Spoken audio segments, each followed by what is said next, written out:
feel like Kobe in the fourth quarter. This is the Dane Moore NBA podcast. We are brought to you by Prize Picks, coming at you Friday morning. It's November 7th. And coming up on today's show, I will be joined by Kyle Teige to go back and forth on some topics from the Wolves' trip to New York this week.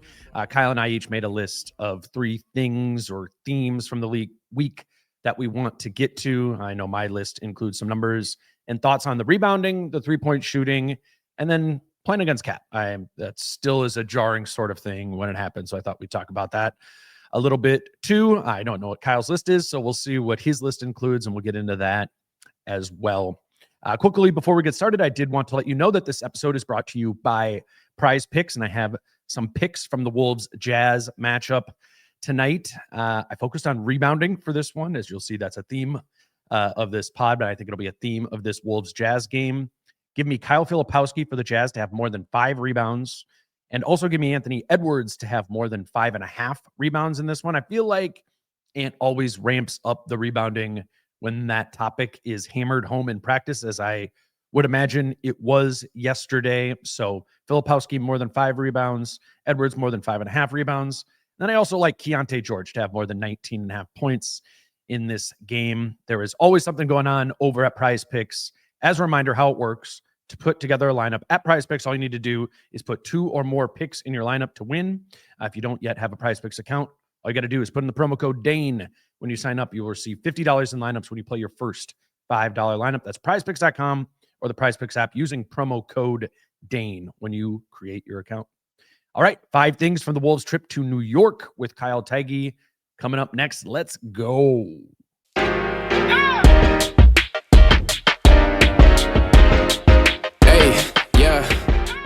All right, we are now joined by Kyle Teige for the Friday pod. We each brought a list of a few things from the last week of Wolves that we want to get to.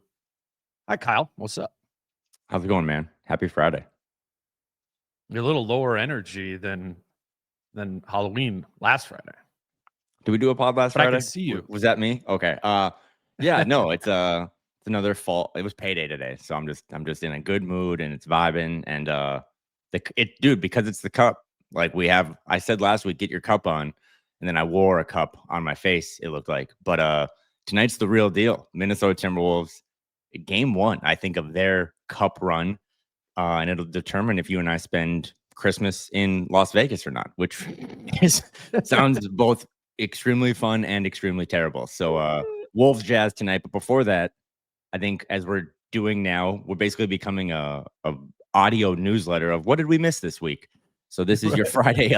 What did you miss this week when the Minnesota Timberwolves went out east to play the Nets and the Knicks? Yeah, no, that's what I kind of want to do. And I was doing the instant, like, immediate reaction pods with Chris in Brooklyn and New York, and it's hard to in that time come back and like be able to play some sound clips and stuff like this. Because you got kicked out of Madison Square Garden, or what? We did, yeah. We had a specific time that we got the green light to go until. Then, yeah, some security guard came in like 40 minutes before that and was like, "Wrap it up." So I bet Gerson Rosas now we can touch on anything. What? Who did? Gerson Rosas was like, "Get him out of there." Yeah, maybe that was it. Yeah, so let's just go kind of back and forth on a handful of things, topics from their week in New York, whether it's Brooklyn or against the Knicks, just kind of thematic things that stood out to you. Why don't you start us off? There's a lot of advanced stats we can talk about with offensive rating and defensive rating, and maybe we'll get into that with one of yours. I have a less advanced stat, but it is Rudy Gobert box scores versus good teams and bad teams. And this is bigger than just what happened in New York against the Knicks and the Nets, but it was perfect because one of those teams had no real center, and one of them had a couple really good centers, obviously in Cat and Mitchell Robinson. So I am going to assume that the listeners for now think DeAndre Ayton is a good center. He's playing well for the Lakers. They're kind of cooking right now. But in 8 games, Rudy has played the Knicks 7-9, against the Nets 15-12, the Hornets 14-15, the Lakers 9-6, Jokic and the Nuggets 8-5, Pacers 14-18, Lakers 2-7. Blazers 10-6. Through the first 8 games, just pure points and rebounds, Rudy Gobert is dominating against bad teams and is struggling while other people are struggling, and we'll get into that, but he himself is struggling against good teams. And the reason that matters is because when you wake up this morning on November 7th, the Western Conference standings are OKC, Lakers, Rockets, Nuggets, Spurs. All those 5 teams have at least one really good center. So it's only November, and it's not time to panic. I know you and Chris talked about maybe transitioning from yellow to orange. That was more on the defense. But for me in this Rudy Gobert stuff, and this is just like production. This isn't even what it's like when he's on the court, off the court. But to get to where they want to go, they're going to have to play and beat good centers. And right now it is night and day what he can do or what he is doing out there against teams that have a viable option at center versus teams that don't. And I think it is like a small piece of sand in the greater scheme of things, but he just needs, as many do, he just needs to play better basketball. There isn't like this excuses this summer of, well, I played Euroball or all this stuff. Like, we were kind of sold that he's in the best shape and he's the most energized. And I gave the analogy last week that behind the scenes, Johan Berenger has been like a puppy for an older golden retriever who's kind of re-energized him. I haven't seen that energy against good teams. And I think it's one aspect of this whole puzzle right now that does kind of, they're a 500 team. I think it's one aspect that is going overlooked and does need to be addressed because he seems mentally to still have it. He told, Darren Wolfson's like, I can be a 5-time defensive player of the year, but his production right now against good teams versus bad teams is pretty alarming. What should he be doing in those games from a box score standpoint? Like, what do you want? What would be passable? What would make it not be egregious to you when they play the Lakers? Like, what would you like to see that be? I think the offensive numbers can be hit or miss really against anyone. Like, I think he could have 8 points against Jokic, but have still be a really good game and get a game ball, right? Mm-hmm. But the rebounding numbers, specifically when you look at versus viable centers and not viable centers, I mean, this goes back into how I'm looking at the defense, is that they gave up 9 offensive rebounds to Mitchell Robinson against the Knicks out east. The Wolves had 9 offensive rebounds. Dude, the Knicks took 102 shots. I do not remember the last time I saw a box score where an opponent in a regular game that didn't have overtime took 100+ shots. So for him, it's like the defense. And I think if he got more rebounds, he'd be more engaged. This all sounds so stupid, but like, we've watched Rudy enough now. It's like he'd be active more. He's jumping for rebounds on defense. Maybe he's contesting more shots. So to answer your question directly, I would love for him to rebound the ball more, because I think right now at a basketball for dummies level, rebounding is the issue for them. Is kind of back to the Grizzlies series from years ago, where even if they force tough shots or they get a stop, it then leads to a second opportunity because the biggest guy on the court for them isn't rebounding. So it would be great if he spiked his rebounding numbers. I know, like, on a rebounds per 36, they're way down compared to what he's done in the past. And that would be the easy one. Can you get more rebounds? And I'm sure he would say, well, can my teammates play better perimeter defense? And I know that this is a bigger puzzle, but Rudy Gobert has to rebound better. Yeah, my number one thing was, quote, incomprehensibly bad rebounding. Okay. I don't think it's a Rudy Gobert thing. Okay. I think it's an everybody else thing. The Knicks in that game, Rudy could be doing more. Like, there are the 7 rebound games and stuff like that. I think we are pointing at the wrong thing specific to rebounding if we're pointing at Rudy, though.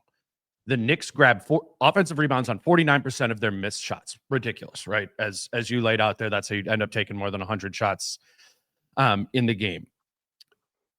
But for the season, when Rudy is off the floor, opponents have grabbed offensive rebounds on 45% of their missed shots. So the norm when Rudy is off the floor from a Wolves defensive rebounding standpoint is what happened in the Knicks game from a percentage standpoint. Think about that. 45% of the opponent's missed shots when Rudy Gobert is off the floor are getting rebounded by the team that took the shot. That is ridiculous. There was not a single game last season, all 82 games during the regular season, where the Wolves allowed an opponent to get an offensive rebound on 45% of their missed shots. I mean, it is a mind-boggling bad stat. Now, where are they at with Rudy on the floor? 29.7%. That's about league average. That's still, I think, to your point of like, hey, what is the thing that's supposed to be great when Rudy's out there? We got to get like some things that are great. And that being a mediocre stat as a team from a rebounding standpoint, yeah, I think that's fair to point out. Like, could we get more from Rudy from a rebounding standpoint? Yes. But the reason that this team is 27th in defensive rebounding this season, I think, is way more about the other 9 guys that are surrounding him this year. And that's why I think I start these weekly reviews, because you usually bring in better stats and data. So I don't push back on that. Like, I do think this is a team rebounding issue. But I think in the last week or so, and I'm biased, but like, Jaden McDaniels has been the second best offensive player on the team by a country mile. And we're still like, hey, okay, that's fine. But you also, without Ant, need to play better defense. And when Ant, like, is out there and he's doing something really well, it's like, okay, but Ant, you're the 7th best player in the league. We also need you to do this more. No excuses. If Rudy Gobert, back to those simple box scores against good and bad teams, isn't giving you offensive production, he has not scored double digits against a good center. Like, yes, Dante needs to dig in. And Julius, for all the good stuff he's doing at an all-star level right now, shout out to you and I, could go get more rebounds. But I just don't think it's unfair to also be like, hey, but Rudy, you could also set more of a tone, because he's not contesting shots and he's sticking to the big and he's not, finishing. And again, he would probably push back and say like, well, I'm not really getting the ball much either. And that's been one of the chicken or egg conversations we've had since he got here. But I'm with you. This is a team issue, but so is the defense at times. So is the late game execution. And we typically point at a certain quarterback of that topic and say, you got to be better. So I don't really feel bad being like, with this topic, to set the tone, the 7'3" Frenchman has to be better, while also expecting, like, and we'll get into this maybe, I think Ant needs to rebound 8 rebounds a game. I don't really this is a hot take down the road for the pod. Like, I think Ant could score less and just go get more rebounds, and that would help too. But big picture, what we're both saying is rebounding might be the subtle thing right now, a part of this defense that is really hurting them. Yeah, and I'm with you that Rudy could be better. I'm trying to remember the Brooklyn game, right? He ended up, what'd you say? He ended up with like 15 rebounds in that game? Yeah, I think he was 15 and 12. Or 12 rebounds. 12 rebounds and 15 rebounds against the Hornets. Yeah. Yeah, and I think it was one of those 2 games where he had like 3 rebounds at halftime and then got like 9 or 10 in the second half. That might have been the Hornets game. Yeah, because maybe that was the Hornets game. Yelled at him. Yeah.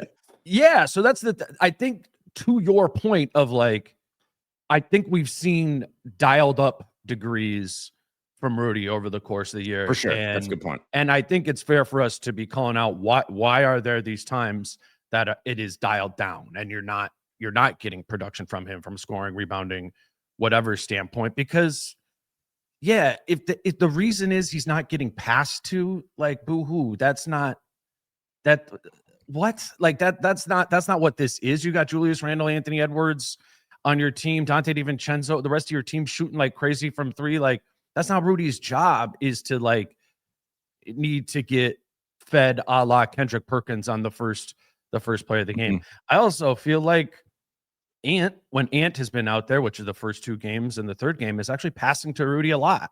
When they're putting 2 on Ant, he's passing it to Rudy. So I think there's totally room for Rudy to get better. And I'm probably doing a little bit of the thing, and have been all season, of like, look at, it's even worse with Rudy off the floor, rebounding the defense in general.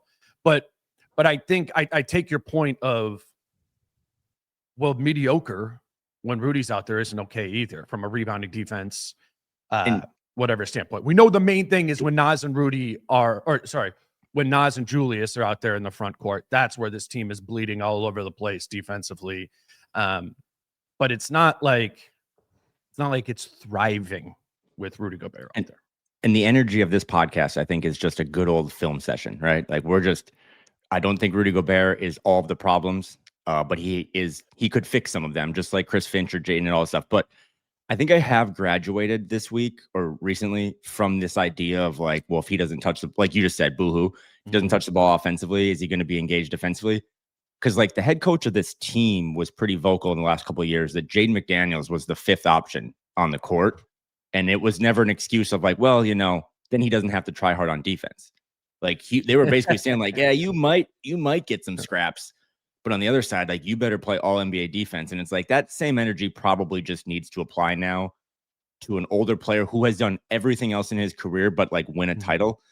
I'm over kind of this concept of, well, if he doesn't get engaged offensively, he's not going to contest shots defensively. Like, dude, that's no boohoo. Yeah. Like you gotta, but I'm with you. And I think you poked a hole in my argument that collectively, I think everyone, I mean, even that Knicks game, I think through most of the game, like no one had more than 4 rebounds, while Mitchell Robinson had 9 offensive rebounds. Like rebounding PTSD, you can hear it in my voice. Like I feel like this is Wolves Grizzlies again, where it's like this team actually is probably better in some areas than we think through 8 games, but their inability to get the ball after playing good defense or contesting a shot is literally just nuking any chance they have to win a game.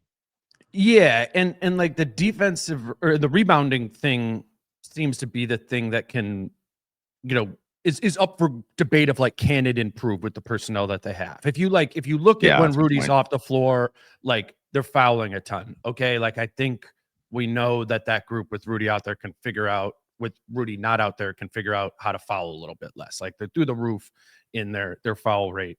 Teams are shooting a crazy percentage against them. Like part of the reason I keep tweeting out what the defensive rating is, with Rudy off the floor, and it's like in the 140s, which is ridiculously bad. Part of that is like some shooting variance, right? Like these teams are happening to hit a bunch of shots against them. The rebounding piece, like those are sometimes the things that need a personnel shift to happen, or like an intense mental sort of wake up to make some sort of change. And I do wonder, and Chris brought this up on the pod, if like the whole Mitchell Robinson thing on Wednesday maybe does just shake some awareness into them that, hey, there needs to be more effort rebounding or whatever it might be. I asked Julius Randle after the Knicks game about like this defensively, what the bigs aren't doing thus far this year, and where they need to pick that up on there. Here's the Randall clip. Julius, you and those and Rudy, what can you guys do more of defensively? Rebound. Limit them to one shot. Early low man. Especially when Rudy's not out there, we have a fly around mentality. There was times today too, like we haven't had that issue all year where we just got like lost in transition. Like we would make a shot and like we were just all over the place, not matching up correct and all that stuff. And kind of just like I felt like in the second half we would play, well in the first half. In the second half we just felt like we were stuck in mud, a step slow. So I think just mentally we just weren't sharp, and that hurt us. You have any reaction to that, Kyle? Well, I don't want to do 30 minutes on my first review of the week, but I will just expand on this one and I'll cut another one. But I do think big picture coming back to this is like, I'm having the flashbacks to Julius Randle's early start to last season, the Anthony Edwards quote in Sacramento, where he's like, Julius, like, don't try to fit around us. We'll fit around you. And then that was weird. And then Julius Randle gets hurt in early, like 2025, January, February, sits out. And then he's been vocal about like finally watching what those guys needed allowed me to up my game.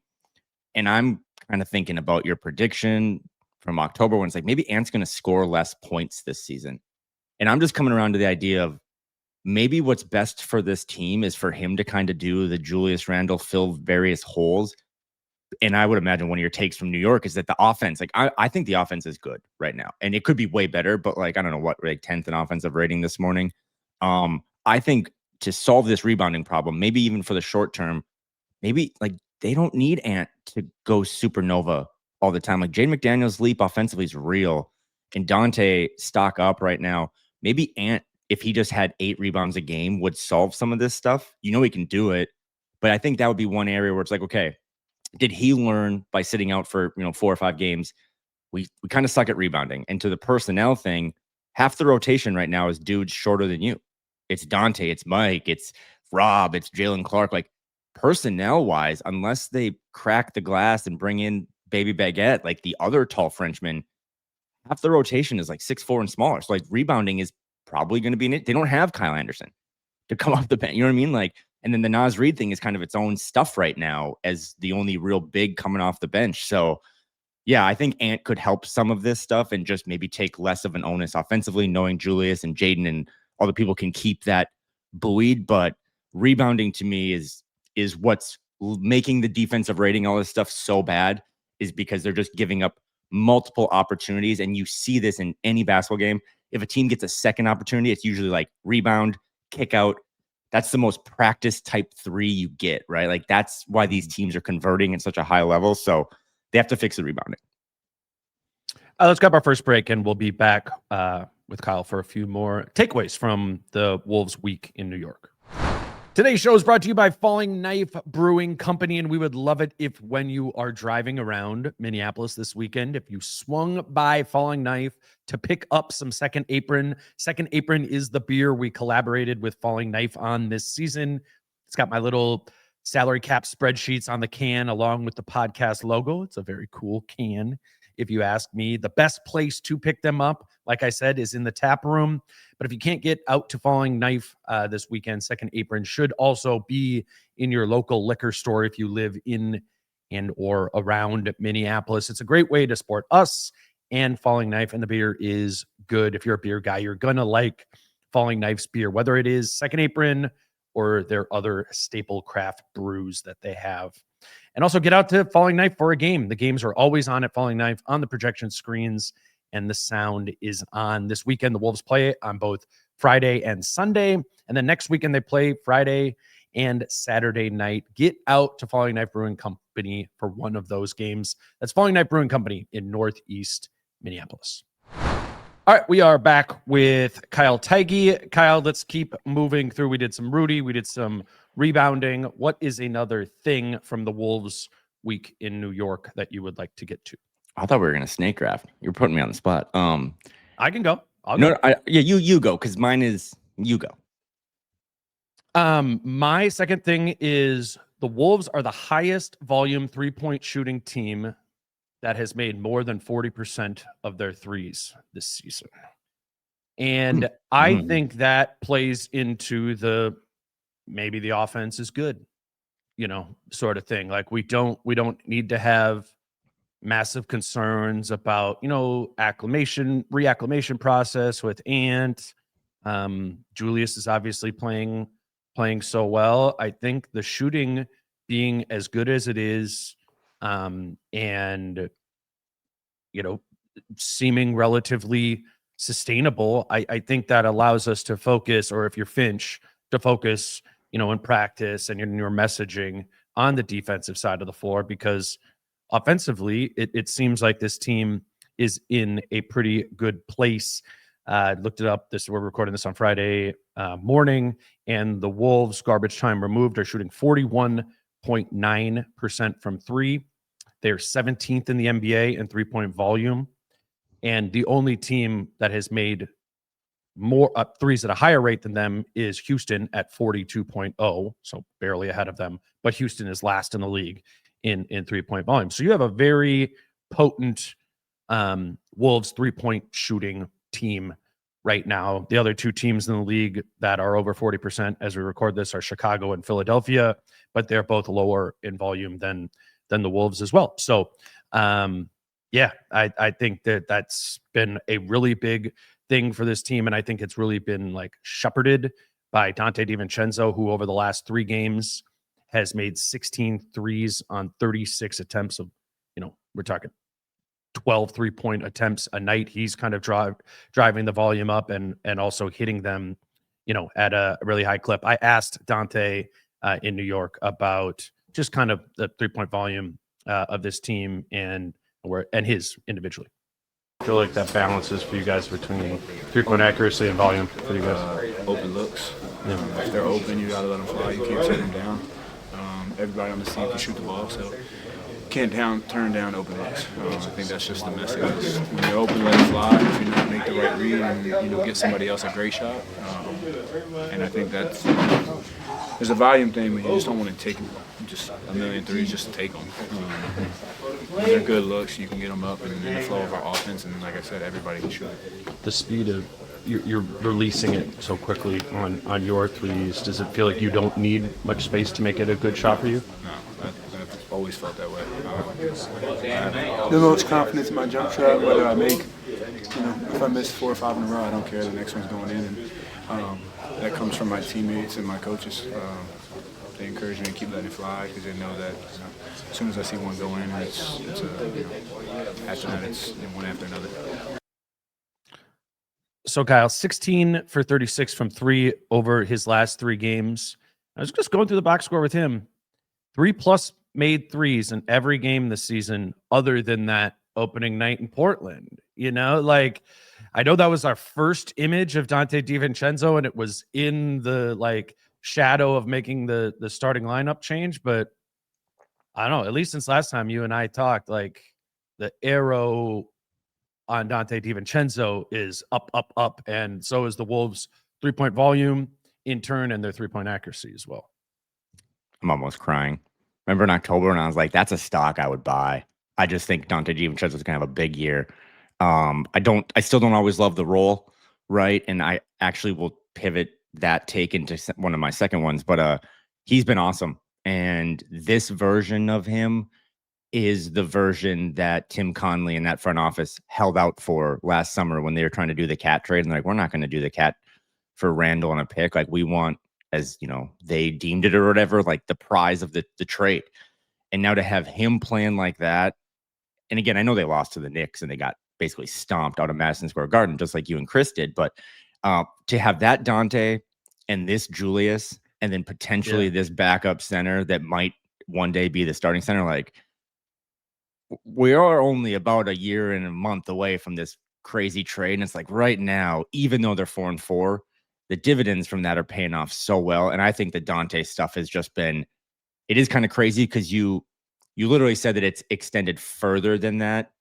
But I thought that was just kind of a cool moment when he got bopped in the face against the Hornets and went out and then came back. I want to shout him out, but I was talking to Andrew Dukowitz, who is in the medical field, and he wrote an article about breaking your nose, and breaking your nose is one of the worst injuries you can randomly have because it is so painful.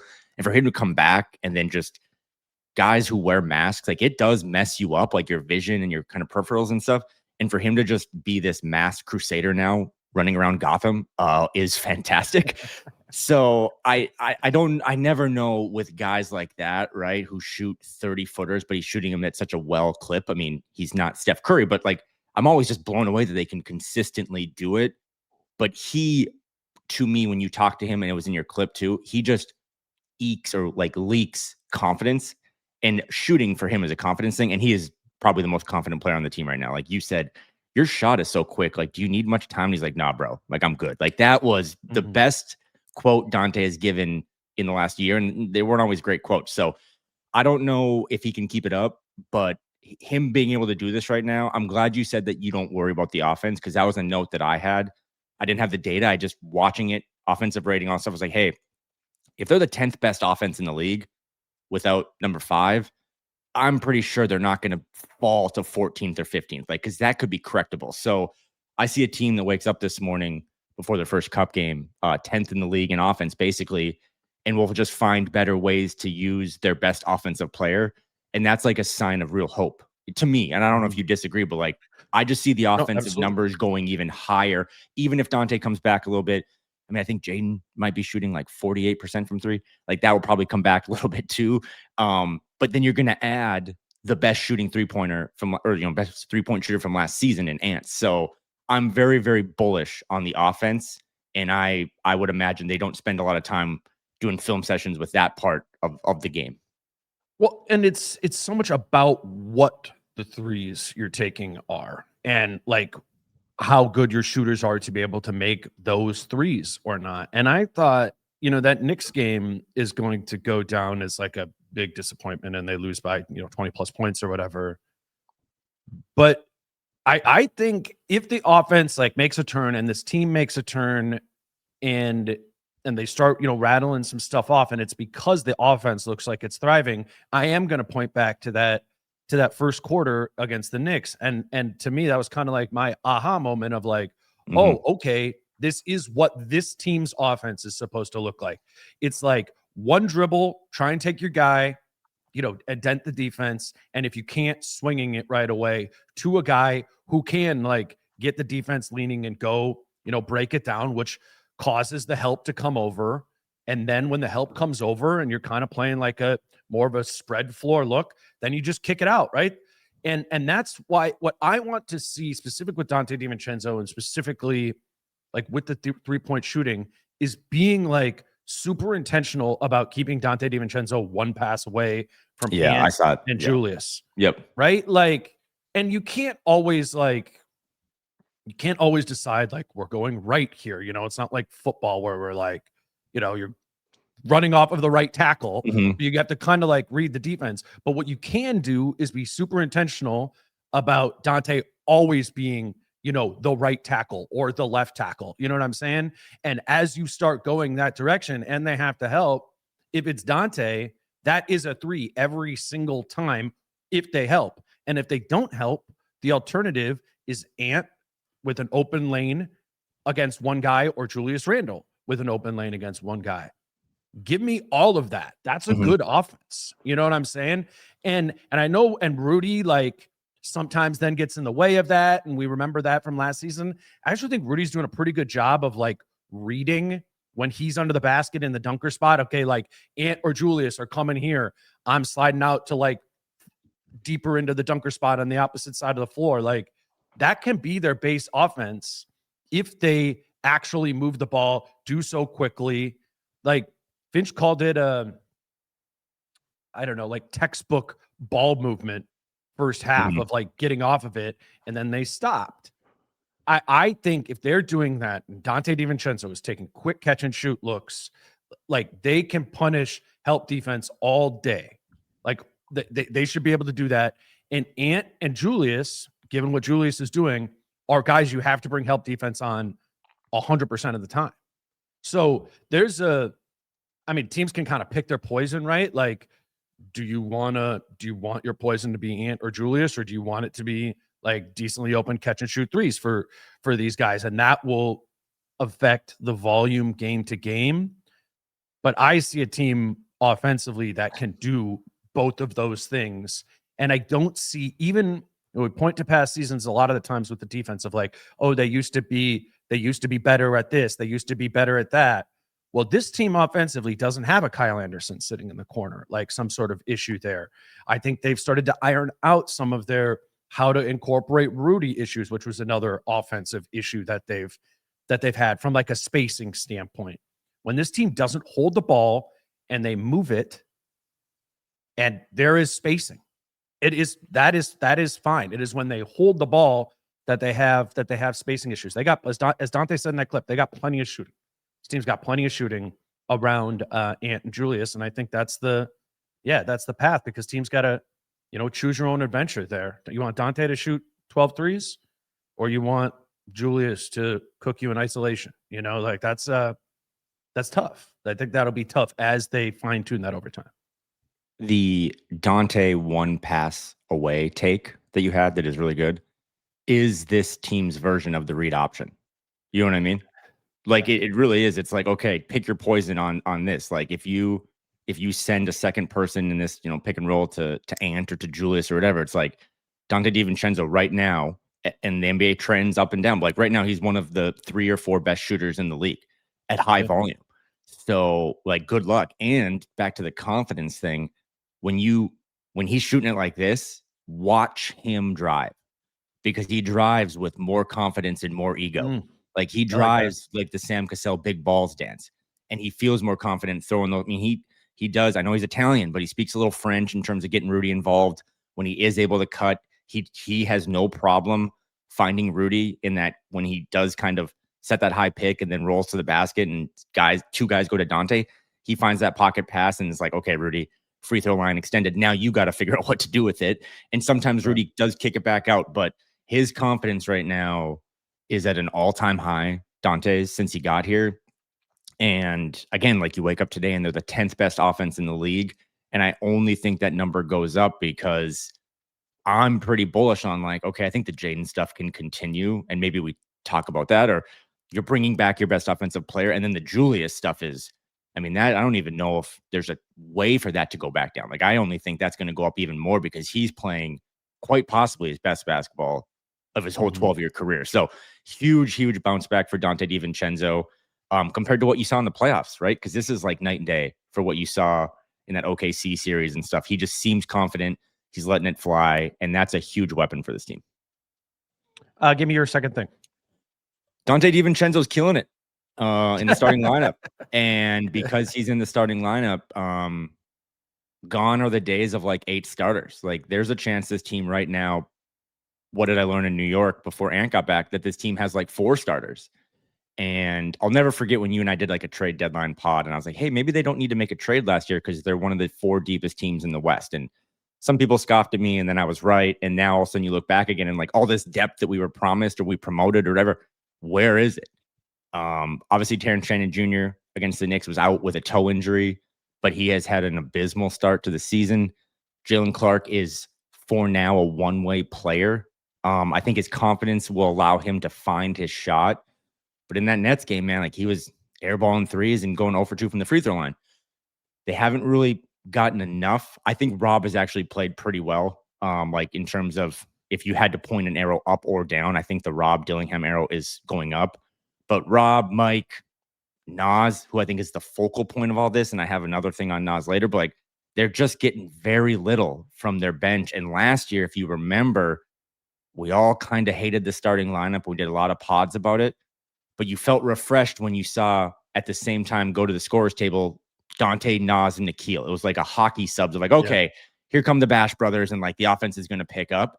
There is none of that now. Like, because one of the Bash brothers has to start. And again, maybe that is the right answer and I'm wrong, and we'll see what happens. Obviously tonight against the Jazz, it'll probably go back to like or was that in New York too? Like, was it Dante, Ant, Jaden, Julius, Rudy?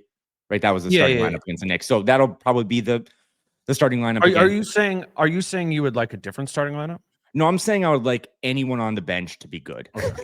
Because I think the depth right now is, I mean, we in October were like, how are they going to cut this rotation from 11 to 9? And then it's like, I woke up yesterday morning, I'm like, how do they find 5 guys that can consistently play good basketball?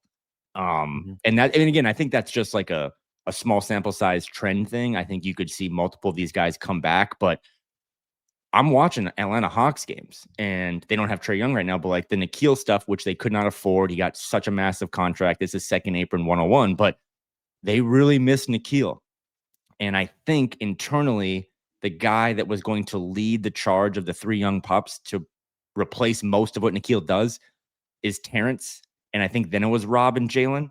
And I think right now, like Jalen is giving you the best just because defensively this team is so bad and he gives you something there. But they need those younger guys who are getting minutes, by the way. Like Rob and Jalen, and when TJ's healthy, like they're getting playing time. They need them to produce. And I think it's just an interesting kind of pivot point right now in this season. And again, it does also go back to Nas, who is the primary 6 man on this team if Dante starts, and he just hasn't really been good enough. Yeah, it's what's sticking out to me is your thing that you said as a reminder about when Dante, Nas, and Nikhil would go to the scorers table and you kind of knew what you were going to get.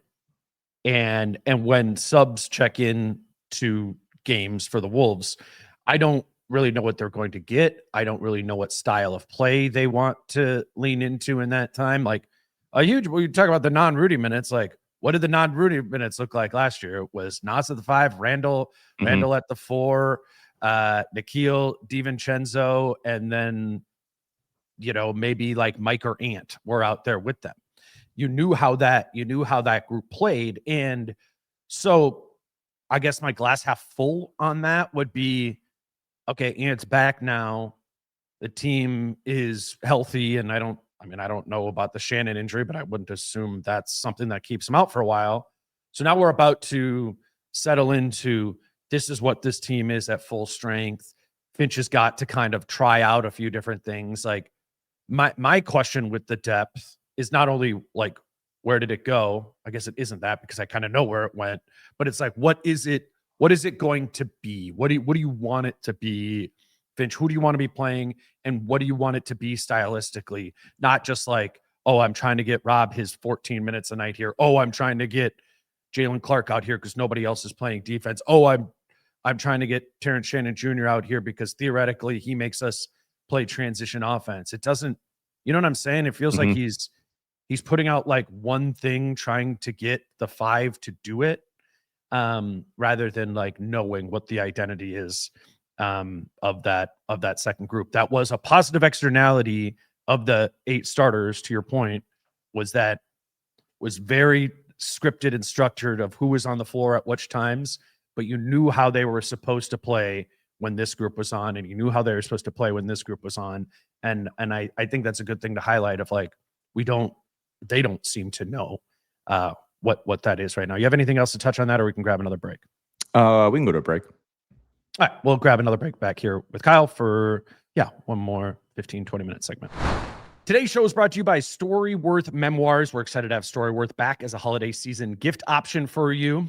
When I was in Chicago a few weeks ago with my dad, he showed me an old newspaper story that had been written about him back in the 80s. There was a picture of him on the cover of the newspaper, which led to a whole story I had no idea existed. And I was thinking about that when Storyworth came back on, because that is the whole idea behind Storyworth Memoirs, is uncovering those type of stories about your family members or loved one. So how it works is each week Storyworth emails a loved one a memory-provoking question that you get to choose. Questions like, what were your favorite toys as a kid? What are you most proud of? And all your loved one needs to do is respond to that email with a story. After a year, Storyworth compiles your loved one's stories and photos into a beautiful keepsake hardcover book. Customers love Storyworth. They've printed over 1 million books and preserved 35 million family stories since their founding 13 years ago. They have over 48,000 5-star reviews on Trustpilot. I use Storyworth, and I think you should too. Give your loved ones a unique keepsake you'll all cherish for years. Storyworth Memoirs. Right now, save $10 or more during their holiday sale when you go to storyworth.com/DaneMoore. That's storyworth.com/DaneMoore to save $10 or more on your order. This show is sponsored by BetterHelp. And this November, BetterHelp is encouraging everyone to reach out, check in on friends, reconnect with loved ones, and remind the people in your life that you're there. Just as it can take a little courage to send that message or grab coffee with someone on your team you haven't seen in a while, reaching out for therapy can feel difficult too, but it's worth it. And it's almost always something that leaves people wondering, why didn't I do it sooner? We know the holiday season isn't easy for everyone, and it's important to stay connected. We're healthier when we have community and when we have support. With over 30,000 therapists, BetterHelp is one of the world's largest online therapy platforms, having served over 5 million people globally. And it works. An average rating of 4.9 out of 5 for a live session based on over 1.7 million client reviews. This month, don't wait to reach out. Whether you're checking in on a friend or reaching out to a therapist yourself, BetterHelp makes it easier to take that first step. Our listeners get 10% off their first month at betterhelp.com/DaneMoore. That's BetterHelp, HELP.com/DaneMoore. All right, Kyle. We each have maybe one or two more things that we want to touch on. I believe it's, or no, it's a Snake Draft. You're up now. No. You empty the clip. I'll close with my final one. So what other cool basketball stuff do you have for me?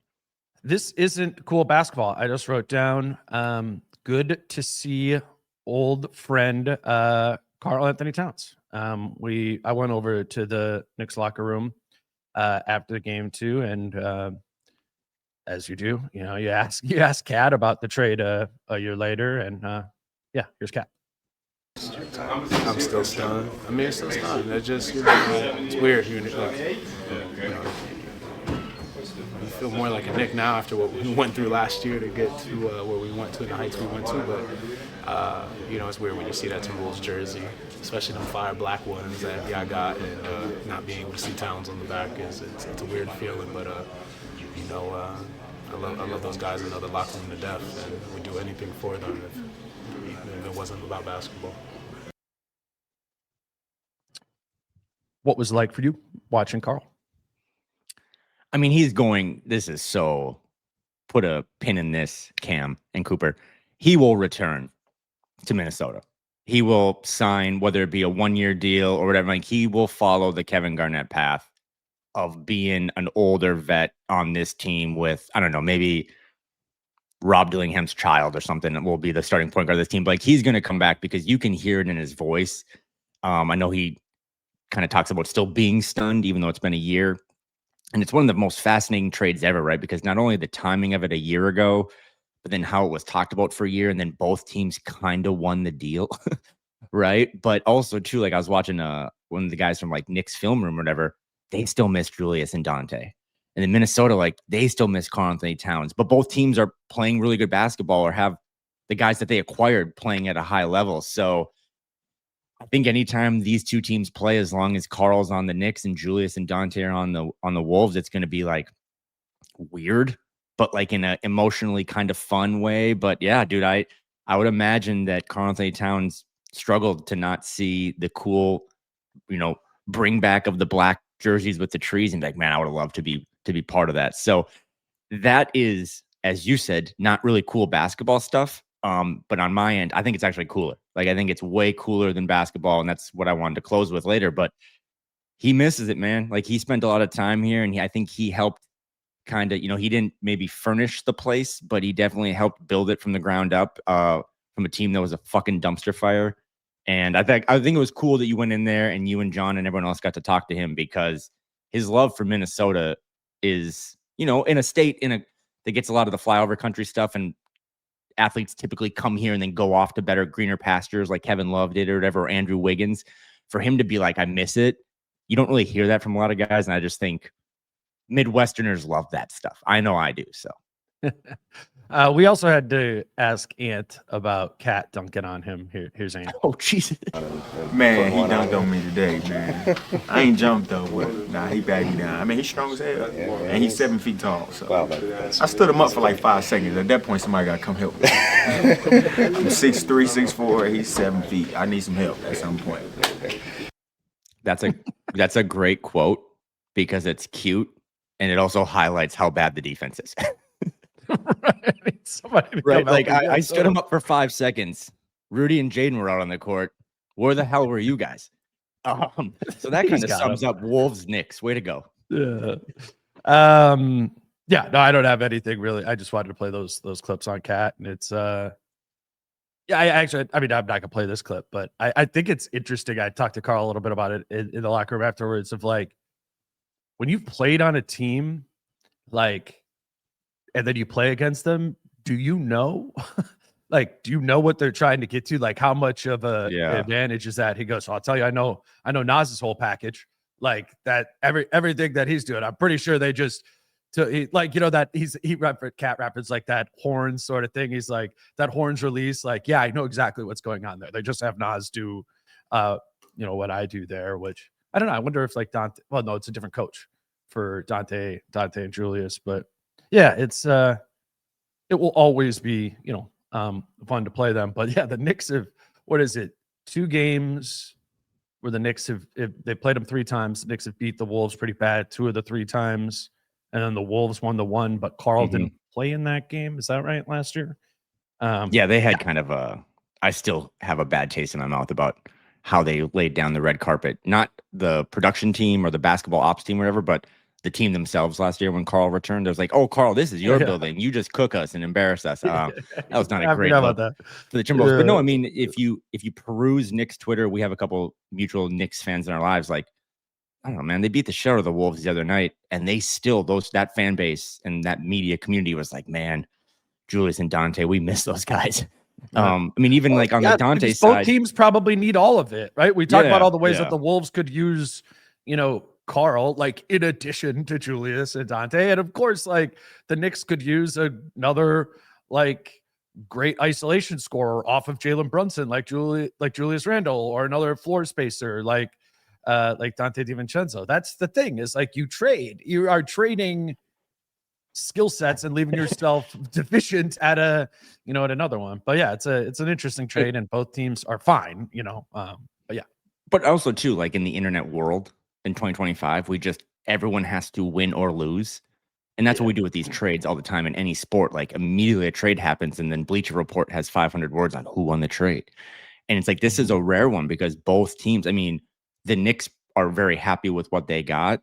And I know Wolves fans probably miss Karl-Anthony Towns, but when you factor in the Dante DiVincenzo thing we just talked about, and then the Julius Randle play, and then the fact that they might have gotten their center of the future, like it's hard to say that Minnesota lost the trade. But right.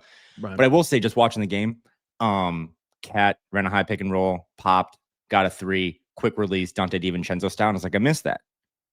And then to his point about, I know Nas's package, he didn't know all the package because he forearm shoved him in the neck for that offensive foul. And I didn't miss that. I didn't miss that part of Cat's game. So, yeah. So, I like when these two teams play. I think it's fun. I mean, it is fun on both sides. It's fun when he comes back to Minnesota and he gets the warm ovation from this crowd, and it's fun to watch. I mean, pregame, Josh Hart had a mask on, like I did last week on the pod, like kind of trolling Dante DiVincenzo, and Brunson was poking him in the nose and stuff. So that type of stuff I know can make some people gag, but that is also the behind the scenes chemistry, relationships, all that stuff. Like that is so much more of professional sports than anyone wants to know or does know. And cool little return for you. I'm glad you got to get out there. I know you were, again, kicked out of Madison Square Garden and had to ping pong your way home. But yeah, anytime those two teams play, it's kind of like the Nuggets, right? I would imagine you always go to Denver for Nuggets Wolves because of that history. I would imagine you're probably going to want to try to always be at Knicks Wolves for the next couple of years just because of that history. Sure. Yeah. Let's do your last thing for a final thing to wrap this up. Okay. This is probably one of those rare times where it's like, shout out to our sponsors. This is probably just for the adults in the room. But you asked me, what did you take away from this New York trip? And I took away how fucking strong Naz Reid is. And our friend Chris Hine has a really good article in the Star Tribune this morning. It's online, probably in print, about that. And just to kind of like pivot back and forth here for a second, but the Marshawn Nealon situation in Dallas, like just fucked me up, like full stop. 24-year-old rookie scored a touchdown on Monday Night Football, and 2 days later took his own life. $6 million in the bank, had a girlfriend, I think had a kid on the way. And it's not like Mental Health Awareness Month, that's May, and it's not Suicide Awareness Month, that's September. But I pivot back to like, I think Naz Reid's playing really bad basketball right now. And I also think I get it.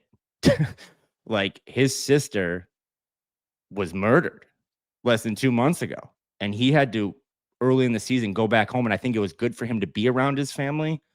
But I also think you and I and Chris and other people have kind of been like, well, Naz is going through some stuff and we just kind of keep it moving. And I don't think we emphasize enough, like the human side of it. And I just think then to me, that ties into like, a week and a half ago, the Wolves send out a tweet and like every reply is some 14-year-old robot. And it's like fire Finch, kill Finch, all this stuff. And it's kind of like, I don't know if the bubble of fandom, especially in the NBA, like the toxicity can last, because there's so many other things going on in anyone's life, whether you're a fan, a coach, a player. And I'm not asking you to be like nicer to you and I, like send your mean tweets, send your mean comments, whatever. Like you and I kind of signed up to do this, but don't lose perspective on the fact that I know Nas got $100 million. He doesn't have a sister. And he never will again have his sister with him, who was one of his biggest fans and one of his biggest critics, right? I saw her at games being like, play better basketball. And he would respond to that. So I just think, because I've seen a lot, and you can search his name on Twitter, man. Like you can go look and you can see like the comments that are sent to him or about him. And it's like, we're giving him too much of a pass and making too many excuses. Yeah, he needs to play better. But I'm a professional in my career. And shit affects my day to day. And I think he's going to rebound. And I think maybe he's recharged from all this stuff. But I just think we got to remember, no matter how mad you get, and I'm mad. Like, I'm mad watching Rudy Gobert stick to the big and not contest a shot. I'm mad that Chris Finch is only giving Rob 12 minutes when I think he deserves 16. But I think we got to find a way. I'm never going to police a fan. Like, fan is short for fanatic. But I think we do need to remember sometimes that the ebbs and flows of a season do tie into the human nature. Dante DiVincenzo is the happiest he's been since he got to Minnesota, and that's why he is 16 threes in 3 games. I think Naz Reid is less than 60 days removed from when he lost one of his best friends and one of his family members, and he's just trying to fucking figure it out. And if nothing else, I just ask that maybe we all in any realm of life give each other a little more grace, because I think that stuff, whether you like it or not, that stuff matters a little more than whatever your per 36 stats you're going to try to throw at me. So I think Naz Reid has shown a lot of strength. I think he's going to bounce back. He is, to me, the barometer of the bench now. Like, Jaden's the barometer of the offense. I think if Naz Reid were to be giving you 18 and 10, a lot of these issues would be solved. I expect him to, but I'm going to give him more time because his sister was murdered in September. And yeah. No, I'm glad you brought that up. And that's, of course, fair. That's beyond context. We always try to bring, context of like, oh, this is happening. Why is it happening? Yeah, that is a major thing that he's dealing with. And I think the overall message of just, and we know that, those of you who are listening to this are not the people that are necessarily being the ones who are saying those disappointing things that you're seeing online in comments, and stuff like that. And, I just think we're in an unfortunate place right now with how content works, that, the louder things, however they're loud for being mean or just literally loud, like Twitter it amplifies that. Yeah. Right. Like, and I mean, you and I off the pod have talked about this, some of the season of, just it being a rough environment for us to even be like checking anything, online.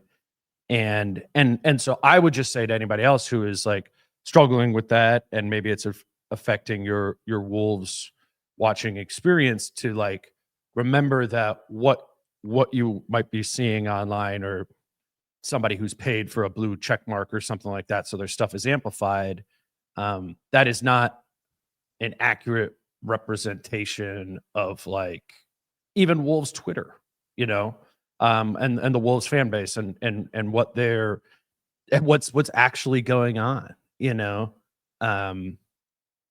We see comments on the YouTube page or online or whatever, like online, and we try to remind ourselves that is like 0.0001% of the people who listen to this episode. But yeah, it's a tough time right now. I think like you said, that comes with the territory for us of like making a living, doing this.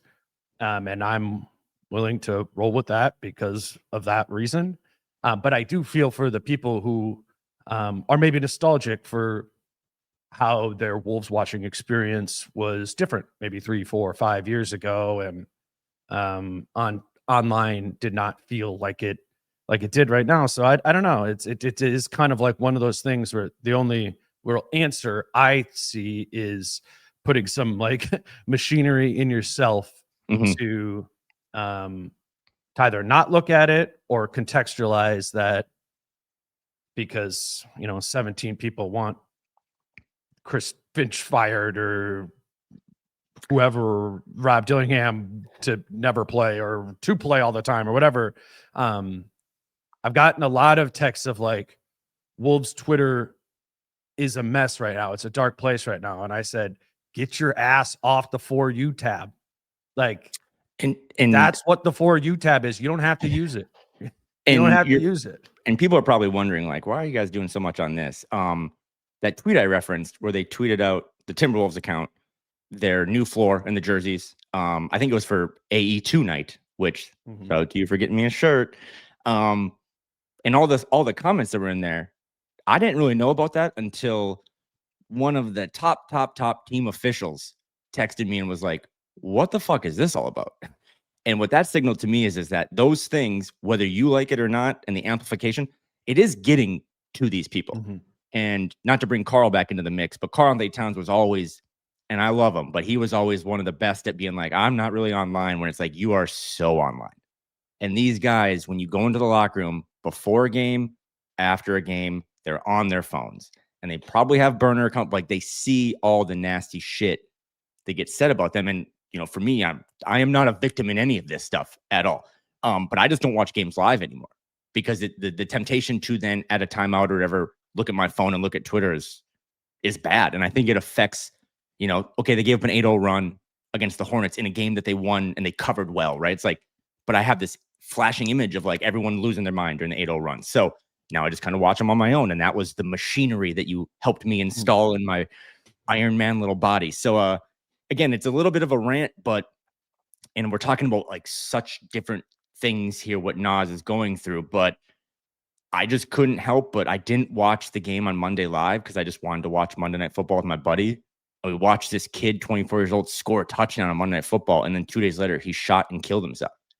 And again, different context, different situations, but you just don't know what people are going through. And I think if we all, I'm not asking for the Washington Nationals where every time the guy came up to bat, they all like gave him a standing O. I think you should be critical of your coach and the players, but I think there's a line there being critical versus being an asshole. And I think it gets crossed a little bit too much. And I think just sympathy and a little more love for anybody. You never know what they're going through. So yeah, I'm glad you let me end on that. I do expect Nas Reed to bounce back. He is, again, like basketball talk here, but with Dante in the starting lineup, man, like Nas Reed dominates that bench, right? Because the bench brothers, the Bash brothers, were Dante, Nas, and Nikhil. Nikhil lives in a different area code, and Dante's in the starting lineup. Like Nas Reed is a vet, I think, for Rob and for TJ, and like those guys all seem to really look up to him. But I think the bench play falls on his shoulders a lot, and I hope that if he's given a little more grace and a little more time to kind of cope with everything he's going through, he's going to rebound, because again, on the court, he's a big part of what this team is trying to do. And I fully expect him to kind of bounce back. So yeah. And this last thing, and this is not representative of what Nas is actually going through, you know, in his head. I haven't had, you know, a conversation with him about what must be a terrible mental experience that he's going through. But I am in the locker room. I've been in the locker room before and after, you know, every game this season, other than Charlotte. And I do feel like Nas feels comfortable in that space and around his teammates. I don't see him in there like somber, whether it's from his play or from what's going on with his life. Like, I don't know, Julius was wearing, like, after the Brooklyn game, he was wearing like some gigantic old school jersey, and Nas was giving him like crap about it being a fit from 2007 or something like that. And I don't know. I'd say that, to me, again, in my limited exposure to Nas just off the floor, I see a guy who's I think he's glad to be amongst the people that he is, you know, and obviously him and Jaden and Ant are all very close, but I think his teammates are very conscientious of what it is that he's had to deal with these last few months, and to their credit are giving him as good of a work environment as you can have. But I am glad you brought that up in the context of, you know, Nas being from Asbury Park in New Jersey, and, you know, going home that for the week, right? Like, I'm sure that was both wonderful and yeah, rough. Yeah. And Chris Hine, as he always does, did a great job of summing that up today. I don't even think you need a subscription for this one. Just go check out Chris's Twitter, the Star Tribune, talking about Taraya and everything he's gone through. And by the way, like, this isn't the first time Nas has lost someone really important in his life. A couple years ago with Mr. Roundtree. So the human side of sports is really tough right now, and we don't have to go any longer, but like with just sports gambling and everyone being a little more on edge and social media and all stuff, it's a pretty big cocktail. And I think we have all, myself included, because the way I talk about the Wolves, the way I watch the Wolves is so much different, and no one knows this better than Dane, than how I watch the Vikings. You were here with Vikings Chargers on Thursday night a couple of weeks ago, and like, I'm a little more chaotic and crazy. So I too am guilty of some of this stuff, but I think we all just got to be better. And whether or not that translates on the court to success, I don't know, but it would mean a lot. I think it would just improve a lot of morale. So yeah, shout out to Nas. I'm excited to see him tonight in a real basketball game against a Jazz team that has kind of a thin front line. And, you know, again, the cup run starts tonight. And for a team that doesn't have a lot of banners in Target Center, Adam Silver they would both want to hang a potential NBA Cup banner in the rafters, in the dark rafters of Target Center. So excited for Wolves Jazz tonight. And I'm excited for an upcoming schedule for a team that probably does, whether you like it or not, need a lot of cupcakes to kind of build themselves up again. They have a lot of those on the schedule coming up. And I think we're going to learn a lot about Naz Reid and Rudy Gobert and Chris Finch and all these other guys in the next couple of weeks. I think by Thanksgiving, we'll have a much better understanding of if this team once again just needed everyone to give them some more time to, as you always say, let the cake bake, or if some of the ingredients now have expired and it's a personnel issue and they need to, you know, maybe go out and try to make a souffle. I think we'll know even more by the end of the weekend, right? That's true. Jazz tonight. A very big team that also will hurt you on the offensive glass, right? We're noting that as a potential weakness for this team, and then Sacramento on Sunday as well. You know, it's an opportunity to win 2 games by answering questions that the Wolves have presented themselves thus far this season. By the end of the weekend, we'll be 10 games into the season.